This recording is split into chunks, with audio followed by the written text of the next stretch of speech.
Ladies and gentlemen, join MythVision's Patreon not only to support us, but there are 72 videos that I did with Dr. Dennis R. McDonald and Richard Carrier, all on the Patreon, early access. You guys can ask personal questions when I go to interview these scholars, and you're helping MythVision grow. We are MythVision. Welcome back, ladies and gentlemen. Matthew Thiessen, author of Jesus and the Forces of Death, ladies and gentlemen. He is a professor at, is it McMaster University? That's correct. Yep. So I'm really excited about this conversation. Our last episode pertaining to Paul, you know, we could have gone on forever with that guy, but I think it's interesting to get to the man himself, the King of Kings, Lord of Lords, Jesus, and the Gospels.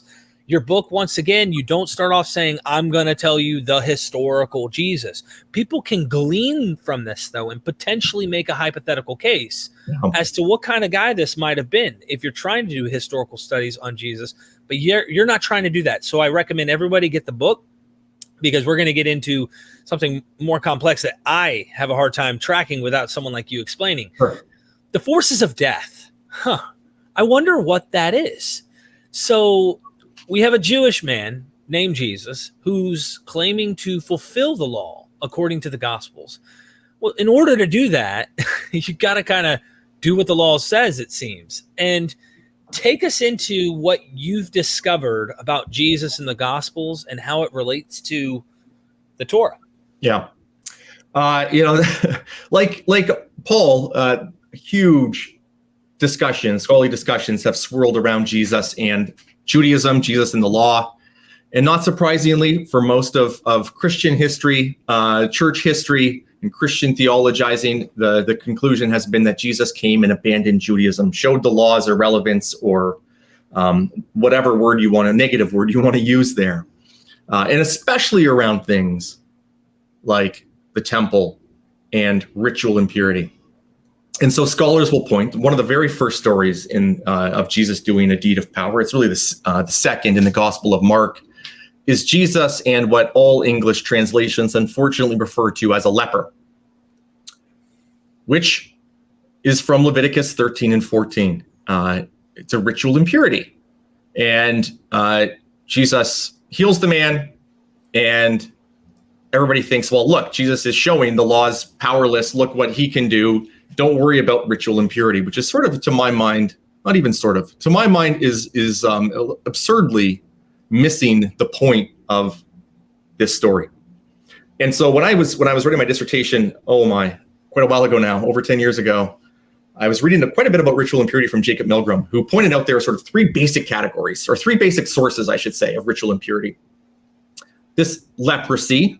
Lepra is the Greek word in the Gospels, and it just refers to a variety of pretty minor skin conditions, genital discharges of blood and semen, and then corpses. And I was reading through Milgram on this and thinking about this, and I realized, wait a minute, Jesus deals with all three sources of impurity in the Gospels, at least in the Synoptic Gospels. John's a little bit of a different thing, and I realized at the end of every incident where Jesus meets someone who has a genital discharge, it only happens once, but it happens in Matthew, Mark, and Luke. It's the same story retold. Wherever Jesus bumps into someone who has this skin condition, lepra, and whenever he bumps into a corpse, at the end of the scene, the person no longer has this condition. That doesn't seem like he thinks ritual impurity is irrelevant or unimportant. It seems like the gospel writers are saying, Jesus is so powerful, he's able to overcome these ritual impurities that are real, and they exist, and they need to be dealt with. In that story of the man with lepra in Mark 1, Mark puts it really clearly to my mind. The man comes to Jesus and says, if you want to, if you wish to, if you desire, you can make me pure. And Jesus responds saying, I desire, or I want to be pure. And so it seems like the story revolves around, quite interestingly, not a question of whether Jesus is powerful enough to do this, right? Whether he cares enough to do this, whether this matters to him. And so this short little story in Mark is really about Jesus's desire to get rid of ritual impurity. And I think that tracks through repeatedly through the gospel stories, and even into John, where Jesus at least raises some corpses. I think the image on the front of your book is an interesting one because they got little dots. The guys on the right side have all these little dots on their skin, and then you have Jesus and the apostles on the other side. Yeah. And I do think it's interesting how he constantly does go to the poor and the sinners. It's a really interesting thing, the unpure, but this goes into Leviticus and the holiness codes that we see there. So if you could tell us a little bit about some of these examples, even like the woman who, I can't remember her condition, but she touches the hem of his robe. Like this goes into the Old Testament, and you see an interesting thing here. I'm not sure any other scholars are discussing this the way that you are. So yeah, a few have, but I've tried to make some of that a little more popular and a little clearer. I think the hemorrhaging woman, which Mark tells us about, and then Matthew and Luke repeat the story in slightly different ways.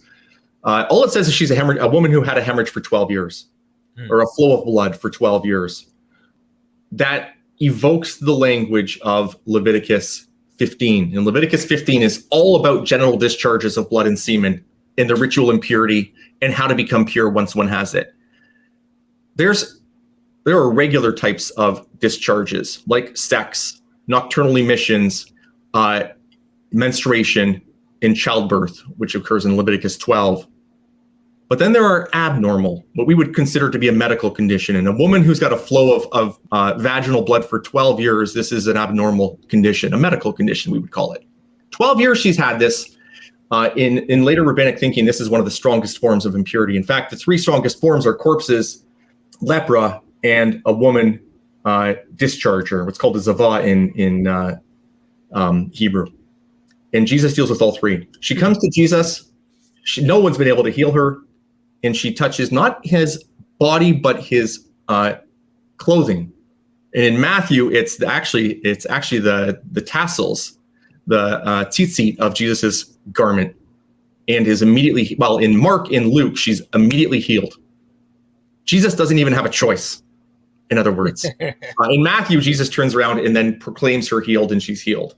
But in Mark and Luke, it's almost like, when you've rubbed your feet on a carpet and walked up and touched someone, it just zaps out electricity. Yeah. And that's how I take Mark. Jesus is sort of this natural force that even when touched, he automatically shoots out this purifying power that removes this 12-year condition that no one has been able to heal.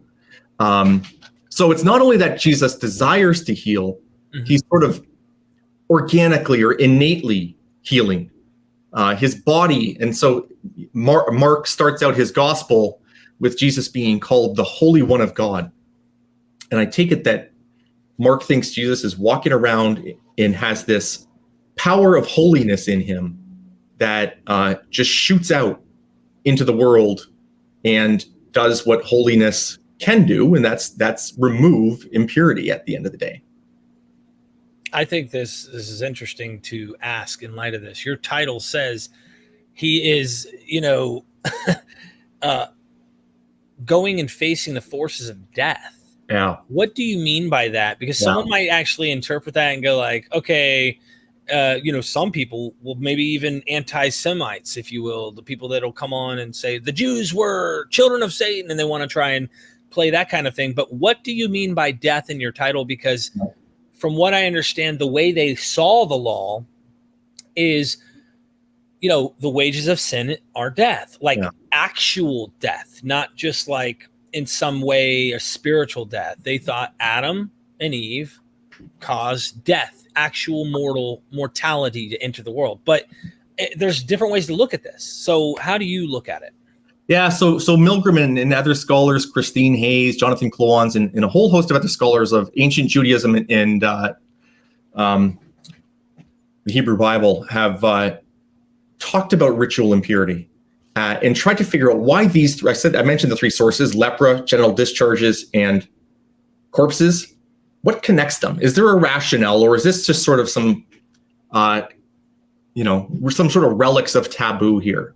And Milgram argues there's an underlying logic. Each of these is in some way connected to death. Corpses, that's kind of obvious, right? Dead bodies, not hard. Lepra, there are a couple of places, including in Numbers, when Moses' sister Miriam contracts lepra because she criticizes Moses. And then in later rabbinic literature and in Josephus, who's writing around the same time the gospel writers are writing, there's an association of this skin condition with death in corpses. It's this white, scaly condition that looks kind of corpse-like, and it gets sort of associated with the realm of death. In general, discharges of blood and semen, while blood in particular is life, or the container of life, according to Leviticus 17. And so the loss of it might sort of point towards the loss of life force, and semen is concocted blood in ancient science. So it too was connected to the loss of life force. So this is how Milgram talks about it. All of these things you can't bring into the tabernacle or temple. If you have these conditions, you can't go. And you have to be purified before you do go, because they're in this sort of, other scholars point to little less about death and more about human mortality. You don't bring human mortality into God's presence. God's immortal. There has to be sort of a sharp distinction between the two. And so I think when the gospel writers are depicting Jesus in this way, removing these impurities, they're thinking along these lines about ritual impurity representing death as Jesus in this apocalyptic battle with these little forces of death that have invaded human beings, removing them, setting them back on the path to life, as this larger vision of Jesus as the one who conquers death.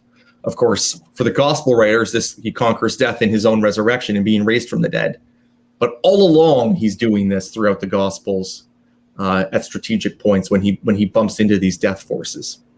Before we get to the next topic in this vein, I want to ask, is the temple's destruction, which is obviously, to me, a clear literary motif that the end is about to happen, according to Mark, whoever this author we call Mark is. Yeah. It's pretty obvious he has a huge, there's a big motivation in him incorporating the destruction of the temple. Do you think that maybe some of the ritual impurity stuff you've looked into might play into this role of the temple's no longer around, and that this may play a significant role theologically or somehow mimetically here in Mark? Yeah, so I think for all the gospel writers, the temple's been destroyed. Right. In history. When they're writing, it's gone. And so one of the things they're trying to account for is this is where God is located. And the gospel writers make it clear that they actually believe God inhabited this temple. Israel's God, the one true God, inhabited this temple, or the one supreme God inhabited this temple. How did it disappear? How did it get destroyed by a bunch of pagans out of Rome? And so they want to make it clear that this wasn't unexpected. Jesus had maybe already even pointed to this possibility, but I don't think it's necessarily. And this is how these gospels often get read, that there's sort of this contest of, well, now that Jesus is here and he's the Holy One of God, the temple in the tabernacle also the tabernacle gets referred to as the holy place of God, the holy thing of God. And so does the priest, the high priest gets referred to as the Holy One of God. I think you could view it, and most have, as sort of a competition. It's one or the other. And now that Jesus has come, the temple's irrelevant. It's destroyed. God's left the building, and now he's out there in Jesus. Very black and white. Right? Yep. That, I think, is a really interesting argument, because I think it sort of requires or implies that God can only inhabit one thing at a time. That there has to be a competition, in other words. And there is a ton of work being done on God's bodies in antiquity. Benjamin Sommer has written a book that I have found particularly helpful, but there are other people, Deborah Forger and others working on this, who point out that ancient gods could often inhabit multiple places, even at the same time. So I don't think it has to be competitive, and I don't think, like Luke, for instance, is a great example of this. Mark's a little harder, I think, because it ends with the temple, the curtain in the temple being ripped and Jesus, disappearing from the tomb. What does that mean, that the temple curtain is ripped? Is that a sign that it's destroyed, useless, outdated? I think that's not the easiest thing to determine. Luke read Mark and didn't conclude that, though, because after Luke's gospel ends, Acts begins. And where do Jesus' followers go? Over and over and over again, they're going to the temple. Constantly. Even Paul in Acts 21 goes to the temple and performs purification rites there. And so I don't think, I'll put it this way. I know certainly, based on Luke, that not all early believers in Jesus thought, oh, now that Jesus is the locus of God's presence, that means the temple can't possibly be anymore. Right. Maybe some concluded that, but others didn't, and thought God could inhabit the temple and this new movement as well. I think that's interesting. You brought up the whole, he did go and do the ritual impurity stuff. So why is he there if this Jesus movement is in conflict with the temple? That makes no sense if they're going to have both. So that's a fascinating point you bring up. Let me know what you guys think in the description. So he's in this world of ritual impurity, and you have a few chapters I maybe could ask you to recap for our audience. Jesus and the Walking Dead. What do you do here? And it reminds me of the show, The Walking Dead. I really liked it. That was the point. Anything to sell a book, right? Really anything to get my argument out there, because I think I think these arguments are important. But I don't mind some pocket change.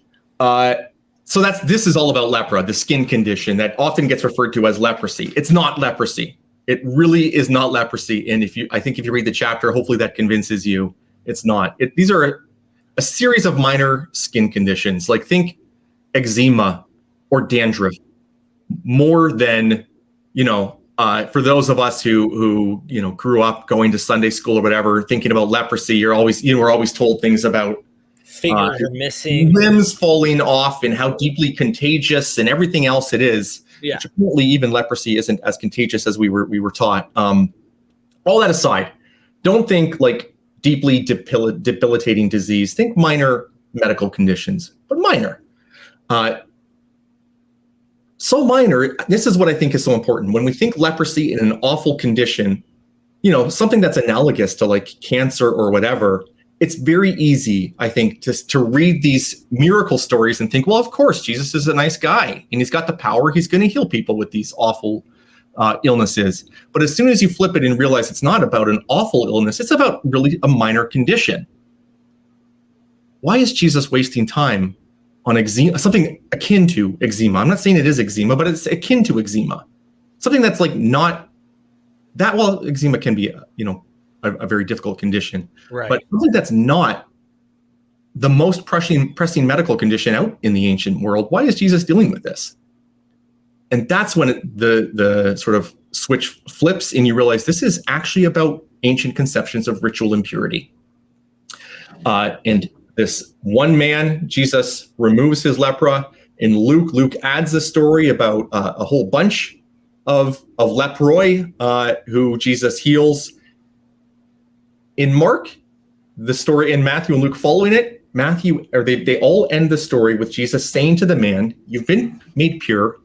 Now go to the priest, show him that you're made pure, and offer what Moses commands." That's just as law observant as it gets. Right.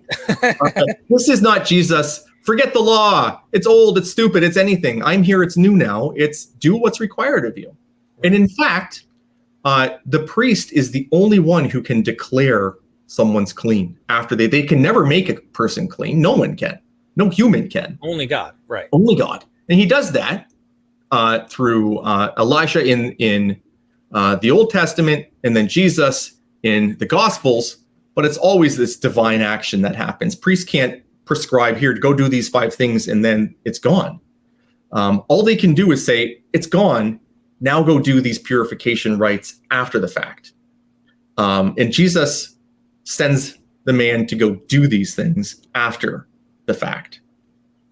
There is so much I'm already hearing you say that is making me think about reevaluating so much of the things we were raised to read when we read these things, how to understand them.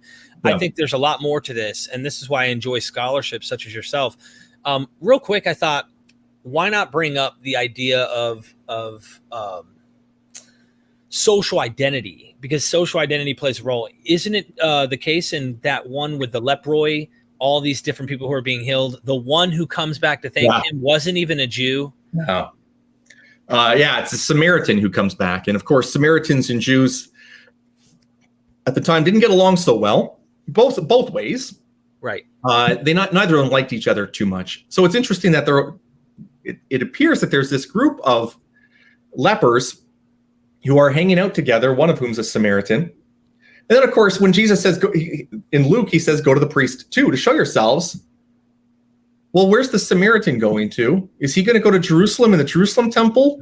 No, because he doesn't think that's where God resides. That's at Gerizim. But Gerizim's temple is in ruins. So I don't know, the Samaritans, I've read a bit, I don't know a ton about still. There are scholars working on the Samaritans sort of extensively. What kind of practices would there have been Samaritan priests? Would he have had to travel all the way back to Samaria to get that sort of priestly declaration? Yeah, you've been made pure. But then how is he going to go through these rites of purification if the Samaritan temple isn't functioning? Were certain things still happening on site? I guess I don't know. But yeah, he comes to Jesus though, so it's an interesting thing. Unlike all the other guys, it's like, Plus, he does the good Samaritan deeds. There's some interesting stuff I think in social identity we can jab at. But all right, so Jesus and the dead womb. Tell us about this. Yeah. So this has to do with the hemorrhaging woman.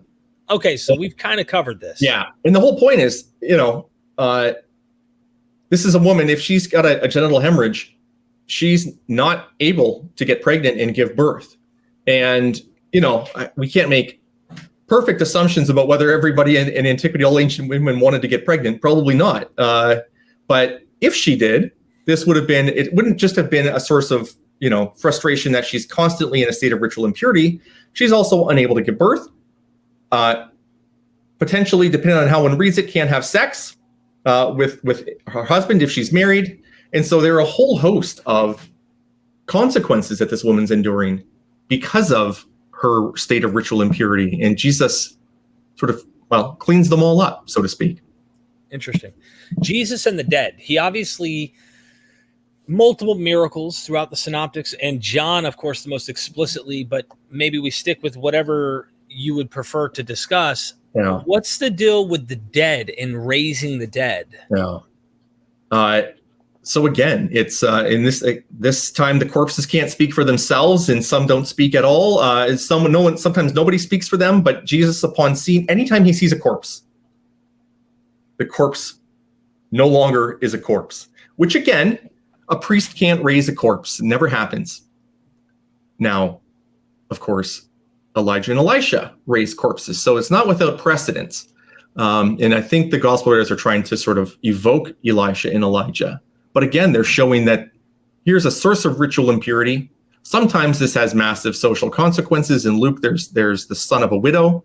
So this is a woman who's lost, any means to survive, customary means to survive, and Jesus bumps into them and, promptly raises the man from the dead. What's so interesting about the gospel depictions, if you think Mark is first, which I do, and then Matthew, and then Luke, and then maybe John fourth, is that you get over time these stories, just like when one goes fishing. I don't fish, but the fish seem to grow after they die. These stories are snowballing and becoming more and more impressive. In Mark, Jesus raises a young girl from the dead, and she's just died.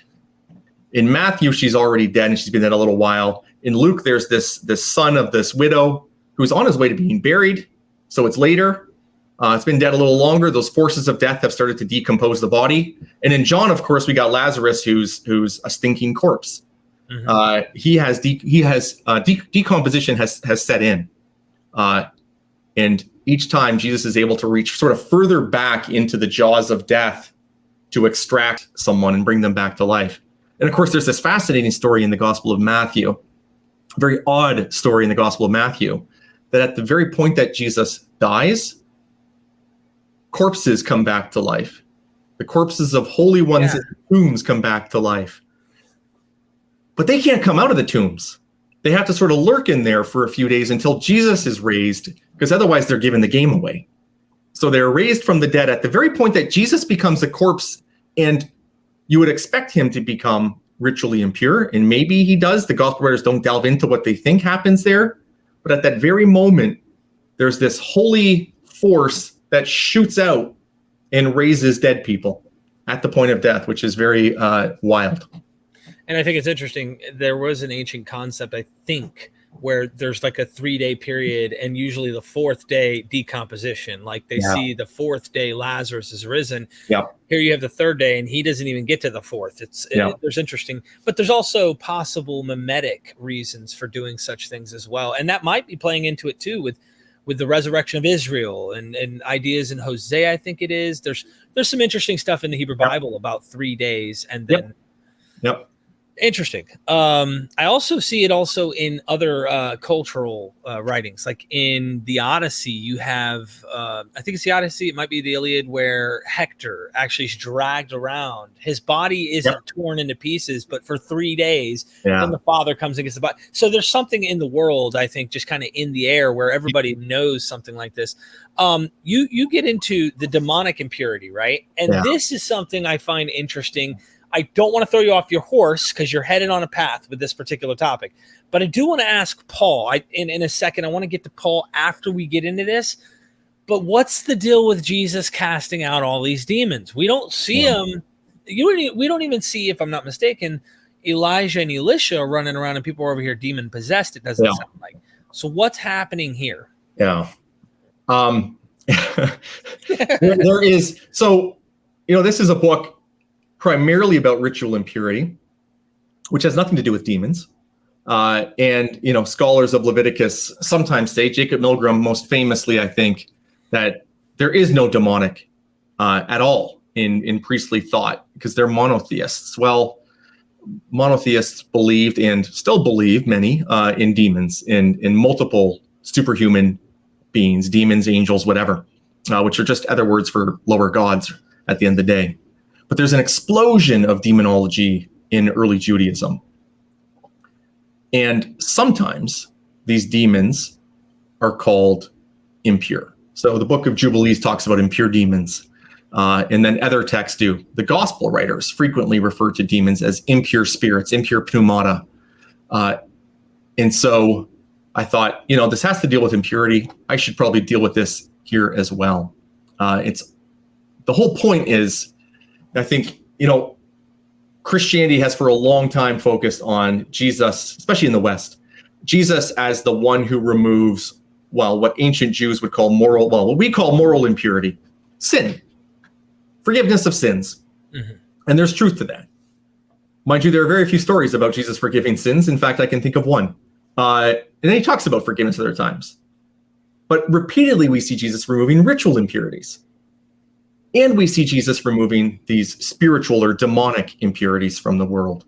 And so it looks very, very much to me like the gospel writers are depicting Jesus as spearheading this massive purification mission, cleaning up the impurities that inhabit the world and that dog humans, whether they're ritual, moral, or these demonic impurities. I was thinking about a book I read on demons, and it was actually by Michael Heiser. Now, of course, me and him have different worldviews, but either way, it was a really interesting. I like to learn from people, and he was going into how they would send, obviously, the goat, if I'm not mistaken. It was a certain animal they would lay the sins on, or if you will, their problems onto this goat that would go out to Azazel or something. Yep. It's a term that Second Temple Judaism, as you point out, starts to kind of like build upon this narrative, and this is where the wicked and the jinn, if you will, in certain religions and other things, they're out in the wilderness. Well, I see this interesting mimetic thing happen in Matthew, and I don't know if you would agree with this kind of idea, but where Jesus, Barabbas, and Jesus, here you have this really interesting scene where they're sending one out into the wilderness, so to speak, Barabbas, Jesus, son of the Father, Barabbas, and then Jesus is being sacrificed. And so you have kind of like this sacrifice that goes right back to Leviticus and Exodus and Deuteronomy and these. Well, I'm now separating. There's multiple documentary hypothesis kind of separates these sources, but my point is that it's playing on this Old Testament riff, if you will. Do you see that in that narrative? Parts of it. This is the Day of Atonement, Yom Kippur, which just passed this week, and it's Leviticus 16. And so there is this goat that goes out to Azazel, and we don't know what that even means in Leviticus 16. Everybody has a different theory, and Leviticus just doesn't care to tell us. The priests know, maybe, and maybe they expect their initial readers to know, and so they don't even explain it.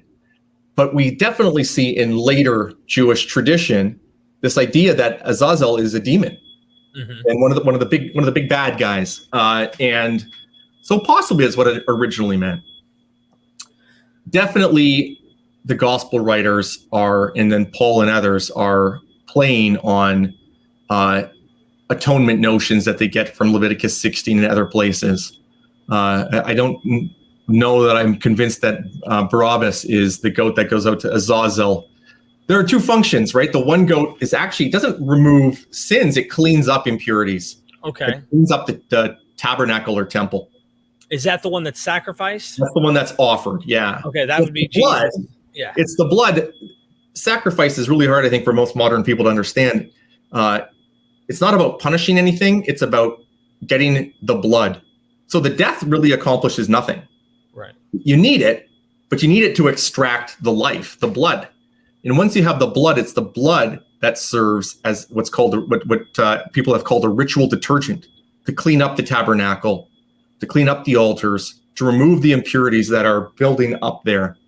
The goat for Azazel is a goat that the burdens are placed on it, and then it just leaves. So it's viewed not as a detergent, but as, it's like sending our trash out into space.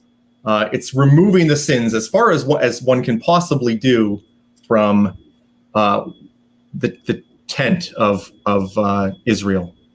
What happens to it out there? I mean, obviously a goat out in the wilderness isn't going to last, especially if it's a relatively domesticated goat. It's not going to last particularly long. So perhaps the fact that it gets eaten and destroyed suggests that the sins get destroyed and consumed, and they're gone. But the point is really to physically distance there. And I don't think in the Gospels Barabbas plays that role. It's interesting that Jesus is casting out these demons. And I thought about the point you were bringing up about monotheists who believe in spirits. Really, I like how Paula Fredrickson talks about this henotheism. She's like, it is monotheism. It's just the idea that there are other powers, not that there's only one thing and that's it. And there's nothing, they have a different concept. I guess henotheism better suits it. But as far as Paul, and this is where I was going with this, a lot of people who do historical studies on Jesus to try and know, was there a guy, mythicist, right? And then historicists who are like, there was definitely a guy. Who was he? What did he do? Yeah. And other people have different things. There's really all sorts of theories out there. Yeah. The question is why doesn't Paul, and maybe you can correct me on this, why doesn't he say Jesus was this miracle worker? He doesn't talk about any of that in his letters. And maybe we're missing letters. That could be the case. Maybe we just don't have him talk about, maybe that's not what mattered to Paul. I mean, it's kind of an argument from silence, but what do you think? Yeah, it's a great question. Paul seems virtually uninterested in the letters. So you're right. Maybe he wrote other letters. I doubt it, I guess, that mention this, maybe. But of course, these are rhetorically and polemically focused communications from Paul. So at the very least, he doesn't care in these contexts to talk about really anything about Jesus's life up until right before he dies, and then he dies, and then he's raised. We get he's born of a woman born under the law in Galatians. Maybe an allusion to a teaching about divorce, and then we get the what Christians call the words of the institution of the Lord's Supper or Eucharist and whatever. Yeah. But then everything else is just died on a cross, was raised. Right. There's very little else, and so for whatever reason, Paul doesn't seem to care. It's interesting you ask about the miracles in particular because Paul depicts himself as a miracle worker on a number of occasions. And this is something that Jennifer Isle has written about. It's really important for Paul that he's a wonder worker. It's interesting that he doesn't maybe, connect his wonder working to a previous wonder worker named Jesus, but he doesn't. What do you think about the phrase in Paul where he talks about like, I'm filling up the suffering that lacked in Christ? Christians would not like this. I'm just saying, like, not all. I have very good friends. Ian Mills, for example, PhD candidate, Duke University. You probably heard of him. Really cool guy. He's a Christian. And we've talked, and off air, I'm like, bro, you just said that like what was expected and what was prophesied didn't happen.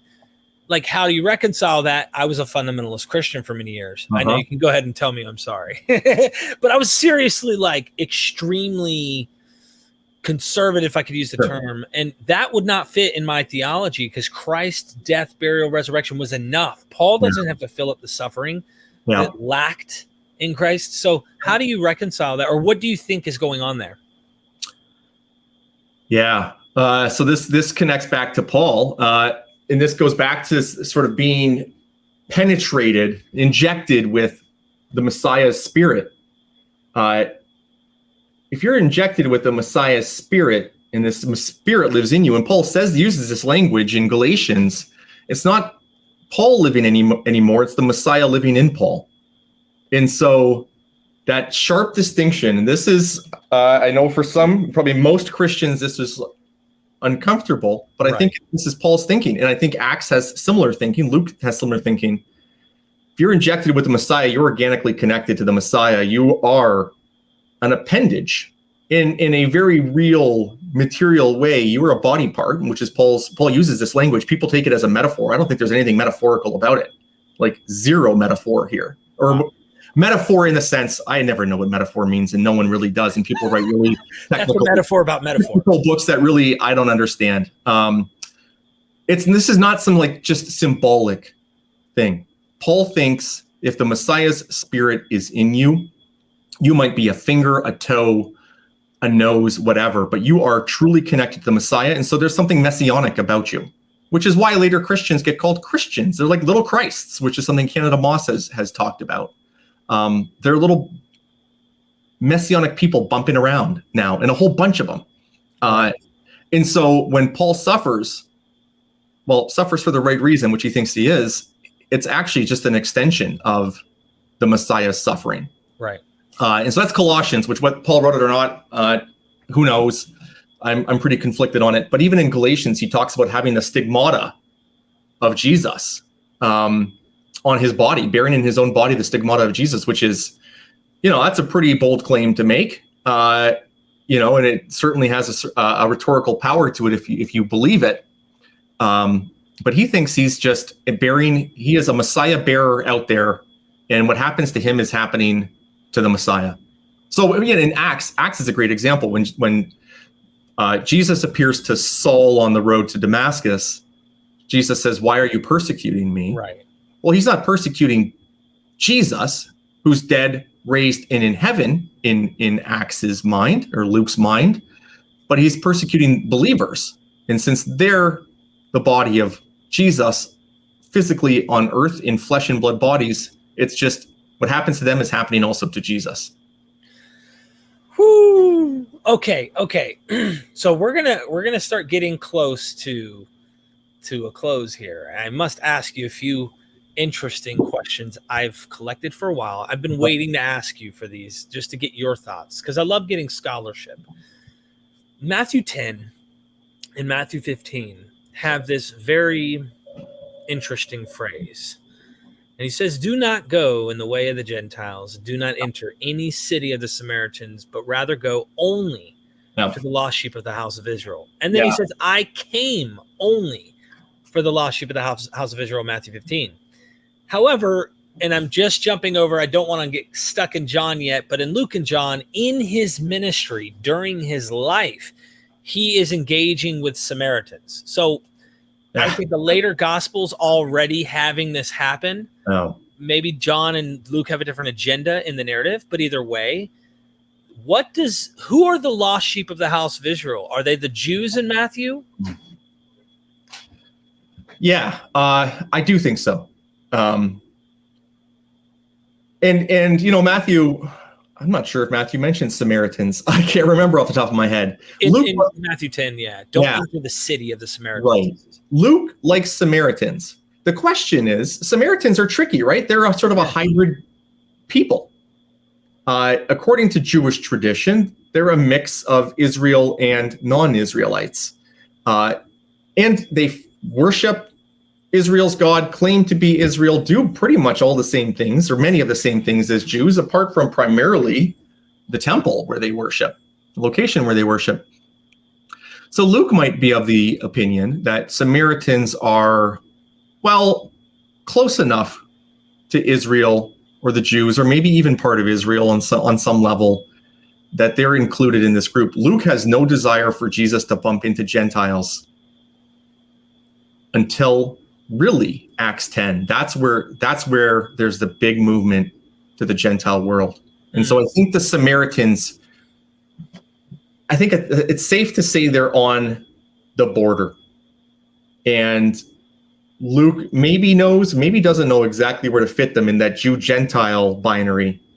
Or maybe he thinks they're part of that Israel, that sort of larger concept of Israel. And so he mentions them earlier than Acts 10. And Matthew seems to draw a very sharp line until the death and resurrection. Yeah. After that, it's go ahead, guys, head on out to the nations, go to everyone, do this, four corners of the earth. That leads me to one final thing in light of this whole issue, the prodigal son parable. Yep. How do you interpret this? Because from what I understand, and I'm going to throw one out there at you and tell me if you think this is like the spaghetti sticking on the wall or not. I like to hypothesize. I think it's okay. We should, because I'm not a dogmatist. I really like to be flexible. Jesus talks about this prodigal son who goes, both are sons of the same father. One seems to be obviously the Jews. They've kept the law. They stayed in their father's house. They kept doing what they're supposed to do. The one that gets lost, to me, seems to be Samaritans. And I know a lot of people will want to put themselves in this parable. That's okay, because parables are good like that. Like, they're just kind of narrative forms describing something. And I have felt like a prodigal son in my own life at times when I was addicted to drugs. I'm a recovering drug addict. So I've come back, and like, there's a way I could analogize and make that part of my narrative. But in the context of the prodigal son, and the good Samaritan pops up and different things like that, Josephus talks about this issue and struggle between both groups, Jews and Samaritans. Do you think it's very likely that the Samaritan fits this prodigal son motif? What are your thoughts? I'm not an expert on that parable. I defer to others. I think it's hard to know. There are multiple contexts here. What does it mean within the context of Luke's gospel? Did it mean something? Did Jesus say this parable in some form, and did it mean something different then? I think there are multiple potential ways to take it, and maybe that's how it's meant. I think initially, sort of within the context of the gospel, it's, I don't think it's about Gentiles in particular at that moment. It might be, but I think it's about, God's people who have strayed, whether that's God's people who are Jews or northern tribes who are in exile, for instance, or the Samaritans. I think it's hard to know in Luke. And maybe that's the point, that Luke doesn't want to narrow it and define it so tightly that it doesn't apply elsewhere. It's maybe it's a bit of a broader principle that Luke's trying to get across that could apply in multiple sort of historical contexts. So wonderful. Thank you once again, Matthew Thiessen. I got it right. Seriously, everybody, please. I ask that you guys go get the book. The newest book right now is hot off this is right off the press. It'll come to your house still warm. Okay. And once you touch it, if you have eczema, it'll leave. You won't have any rashes that remain, everything. It's got a radiation force coming off this book. Seriously, though, I highly recommend it. I have my own version, my own copy of this. Get the book. If you guys like it, I could always bring Dr. Thiessen back and we can ask questions. We can do something further, but we got to make it worth it. Okay. We got to give him a few shekels. I know some of you are the lady who only had 1 or 2 shekels. I get it, but that's what counts. Seriously though, getting this knowledge out and letting more people understand the scholarship in the field. It's what MythVision's all about. I want you guys to see from different perspectives and understand why people think the way they do. So go check out the book. And if you like what we're doing here, you can join my Patreon. You guys can go and find out, what I'm doing. There's going to be like 72 videos that I've recently done with Dr. Dennis R. McDonald. I've had Richard Carrier on. I've got next month, I'm going to Dr. Del C. Allison up at Princeton University. I'm going to be interviewing him for a whole day. If you're a Patreon member, I can try and get your question asked on a high definition video. I love this stuff and I hope you love it too. Dr. Thiessen, thank you so much for joining me. Maybe we can do this again sometime. Sure. Yeah. Thanks. This was great. Do you have anything you'd like to say finally to our audience? I'm all good. Thanks for listening. Absolutely. Never forget, we are MythVision. Ladies and gentlemen, join MythVision's Patreon, not only to support us, but there are 72 videos that I did with Dr. Dennis R. McDonald and Richard Carrier, all on the Patreon, early access. You guys can ask personal questions when I go to interview these scholars, and you're helping MythVision grow.